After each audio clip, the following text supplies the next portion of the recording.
Hi guys, today's video is on my new book, Italian Rudimental Drumming. Looks like this. You can find it on Amazon. I have a link below. We're going to play some of it today because, of course, music, you just want to hear what it sounds like, right? Like that's a fundamental part of drumming is that it makes a sound. Book doesn't make a sound, so we'll play some of it here today. We'll go over the rudiments first because you got to know the rudiments, and there are only 11.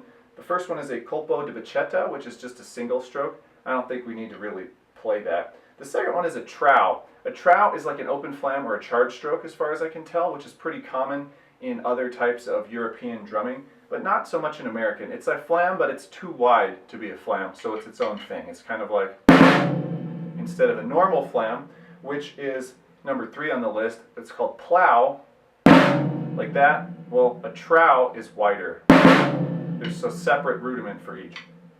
Then there's a whole bunch of row, R-A-U, row, which there's 3 through 9. Every number between there is represented. 3 is really obvious, it's just a drag.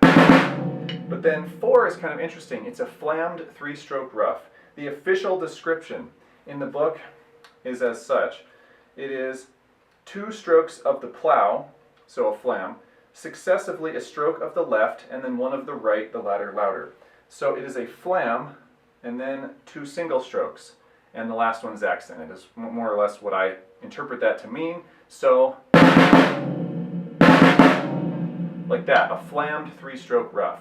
It's kind of interesting because the row to 3 was a drag, which would be a double and then a single, but the row to 4 is a flam onto a 3-stroke rough, which is single-stroked, not a double stroke.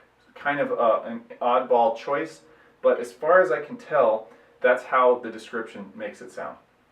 Okay, then you have a row to 5, which is just a 5-stroke roll. You have a row to 6, which is a flammed 5-stroke roll. It's not really a 6-stroke roll in the way that Americans would understand it, but I think this is the same type of thing in France, for example. They call their flammed 5 a 6-stroke roll. Now, then you have a row to 7, which is just a normal 7-stroke roll. Then you have a row to 8, which is a flammed 7-stroke roll, which I think it starts on the same hand, so then it's going to end opposite of the normal 7-stroke roll, which is kind of a weird quirk. Maybe these things could be played hand to hand, but it doesn't really say that. All the books only give these example in one direction, so that's a little bit of a gray area. Then you have the row to 9, which is a normal 9-stroke roll.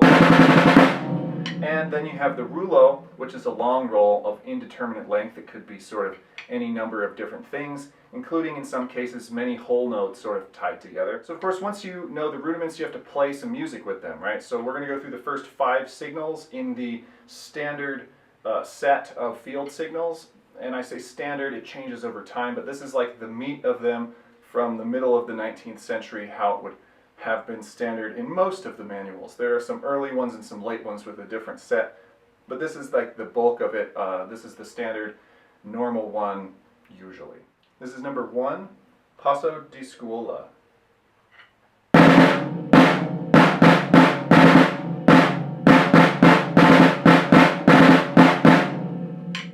This is number 2, Passo ordinario.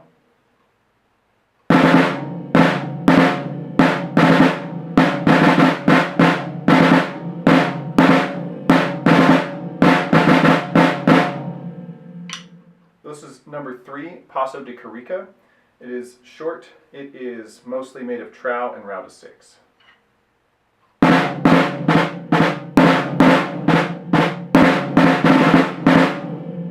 That is one of the only ones with actual dynamics written into it, which is interesting. So here we'll do number 4, Passo di Corsa, which is quite fast, and it is mostly just trow and row to 6. Is also quite short.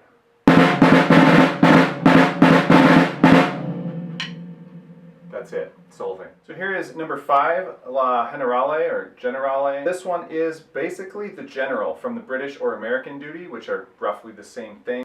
Goes something like this.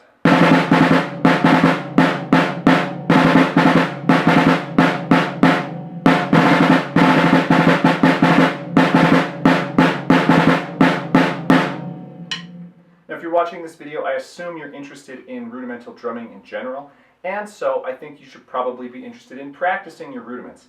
On that front, I do have an app, Rudimental, which is available on iOS at rudimental.com, and it basically allows you to practice your rudiments with play-along audio, with a click, and with programmable metronome automation, let's just say, where you can do a slow, fast, slow, or you can just get faster, or you can just get slower, or you can play at a consistent tempo, all kinds of things like that. There's a little cursor that goes down the notes. It shows you the sticking, it shows you the notation.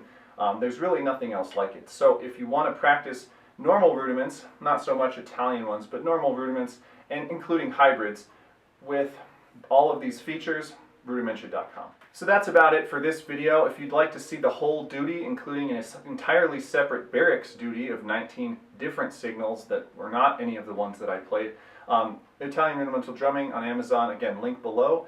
I think it's really cool if you're into historical drumming or international drumming or just rudimental drumming in general and you want to see something that's not the general American paradigm. This is basically the only reasonable way to see that in its entirety. You can get a snippet of it in Rudimental Grand Tour, but this is the book. All right, that's it for today. Thanks, and see you guys next time.